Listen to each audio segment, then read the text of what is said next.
রাসূলের কাছে একবার একজন ব্যক্তি আসলো। আসার পরে নবীজিকে বললেন, ইয়া রাসূলুল্লাহ ইন্নী মাজহুদুন, ইয়া রাসূলুল্লাহ আমি বড় অসহায়, আমি বড় ক্ষুধার্ত, আমি বড় ক্লান্ত। নবী গো, আমার জন্য কিছু খাবারের ব্যবস্থা করেন। নবীজি একজন স্ত্রীর কাছে খবর পাঠালেন, ও প্রাণের বিবি, ঘরের মধ্যে কোনো খাবার থাকলে তাড়াতাড়ি নিয়ে আসো, একজন মেহমান আসছে, ক্ষুধার্ত ব্যক্তি, ক্লান্ত ব্যক্তি আসছে, তার খানার ব্যবস্থা করো। স্ত্রীর পক্ষ থেকে খবর আসলো, নবী গো, ঘরের মধ্যে পানি ছাড়া আর কোনো খাবারের ব্যবস্থা নাই। বর্তমান সমাজে এমন কোনো বাসা পাওয়া যাবে নাকি যে শুধু পানি আছে আর কোনো খাবার নাই? এমন গরিব অসহায় আছে কেউ? প্রত্যেকের বাসায় মুড়িটা হলেও তো আছে, চাল তো আছে। স্ত্রী খবর পাঠালেন, নবী বাসার মধ্যে পানি ছাড়া আর কোনো খাবারের ইন্তজাম নেই।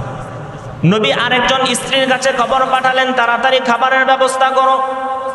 সেও সেম অ্যান্সার দিল, ও নবী, বাসার মধ্যে পানি ছাড়া কোনো খাবারের ব্যবস্থা নাই। নবী একে একে সমস্ত স্ত্রীর কাছে একই খবর পাঠালেন, কার ঘরের মধ্যে খাবার আছে তাড়াতাড়ি মেহমানের খাবারের ব্যবস্থা করো।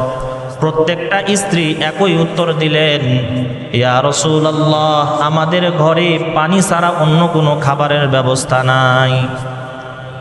নবীজি সাহাবাদেরকে একত্রিত করে ঘোষণা করলেন, তোমাদের মধ্যে কে আছে যে আজকে এই অসহায় ব্যক্তির মেহমানদারির ব্যবস্থা করবা? একজন আনসারী সাহাবী দাঁড়িয়ে গেল, ইয়া রাসূলুল্লাহ আমি আজকে এই অসহায় ব্যক্তির খানার ব্যবস্থা করব। আজকে রাত্রিবেলা এর খানা দানার সব ব্যবস্থার দায়িত্ব আমি নিয়ে নিলাম। নবী এই অসহায় ব্যক্তিকে সেই সাহাবীর কাছে অর্পণ করলেন। সাহাবী এই ব্যক্তিকে নিয়ে, অসহায় ব্যক্তিকে নিয়ে বাসার মধ্যে গেল। বাসার মধ্যে যাওয়ার পর স্ত্রীকে বলে, ও প্রাণের বিবি, আজকে এমন একজন মেহমান এসছে আমাদের বাসায়, সাধারণ কোনো মেহমান নয়, নবীর মেহমান, সুতরাং এর সাথে খুব ভালো আচরণ করবা, খারাপ আচরণ করবা না। বিবি গো, একটু ঘরের মধ্যে ভালো করে খোঁজ করে দিয়ে একটু দেখো কোনো খাবারের ব্যবস্থা আছে নাকি। স্ত্রী বলে, বাসার মধ্যে শুধু বাচ্চা আছে, একটা বাচ্চার খাবার আছে, আর কোনো খাবার নাই। শুধু আমাদের বাচ্চা খেতে পারে, একজন বাচ্চার খানা বাসায় উপস্থিত আছে, আর কোনো খাবারের ব্যবস্থা নাই। সাহাবী বলেন, ওই বাচ্চাকে রাত্রিবেলা ভুলিয়ে ভালিয়ে ঘুমিয়ে দাও, ওরে খাওয়াইও না। স্ত্রী রাতের বেলা বাচ্চাকে ঘুমিয়ে দিলেন। ওই একজনের খাবার সাহাবী ওই মেহমানের কাছে পেশ করলেন। সাহাবী আর ওই মেহমান দুইজনে খাবার নিয়ে বসেছেন। এবার সাহাবী বুদ্ধি করে ঘরের মধ্যে যে বাতি ছিল বাতিটাকে নিভিয়ে দিলেন।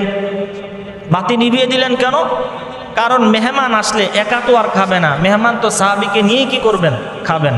এখন সাহাবী চিন্তা করতেছে, আমিও যদি এখানে খাই, খাবার তো একজনের, আমিও যদি খাই দুইজন মিলে, তাহলে তো আমার মেহমান ভালোভাবে পেট ভরে খেতে পারবে না। কি বুদ্ধি করলো? সাহাবী ঘরের মধ্যে যে বাতি ছিল ওই সময়, ওই যুগে, বাতিটাকে নিভিয়ে দিলেন আর প্লেটের মধ্যে হাত নাড়াচাড়া করে। তার মানে বুঝাইতে চাচ্ছে যে আমিও খাচ্ছি। অন্ধকারে কেউ কারো চেহারা দেখতে পায় না, অন্ধকার। ওই মেহমান মেহমানের মতো খাচ্ছে আর সাহাবী প্লেটের মধ্যে হাত নাড়াচাড়া করতেছে, তার মানে বুঝাচ্ছে যে আমিও খাচ্ছি। আসলে সে খায় না, কারণ যে সেও যদি খায় একজনের খাবার, মেহমান তো তৃপ্তি সহকারে খেতে পারবে না। হাদিসের মধ্যে আছে, ওই রাত্রিবেলা সাহাবীও ক্ষুধার্ত অবস্থায় রাত্রি যাপন করলেন, তার বিবিও ক্ষুধার্ত অবস্থায় রাত্রি অতিবাহিত করলেন, আর বাচ্চাকে তো আগেই ঘুমিয়ে দিয়েছে ক্ষুধার্ত অবস্থায়। সকালবেলা যখন সাহাবী নবীর কাছে আসলেন, নবী বলে, সাহাবী ভালো করে শুনে নাও, গতকালকে তুমি মেহমানের সাথে যে আচরণ করেছো, তোমার আচরণ দেখে আল্লাহ আশ্চর্য হয়ে গেছে। তুমি যেই আচরণ করেছো, তুমি নিজেও খাও নাই, তোমার বিবিকেও খাওয়া নাই, তোমার বাচ্চা যেটা ছিল একেও ভুলিয়ে বালিয়ে ঘুমিয়ে দিয়েছো, আর একজনের খাবার এই তুমি মেহমানকে খাওয়াইছো। এটা আল্লাহর কাছে খবর আছে না নাই? আল্লাহ তো সব দেখতেছেন।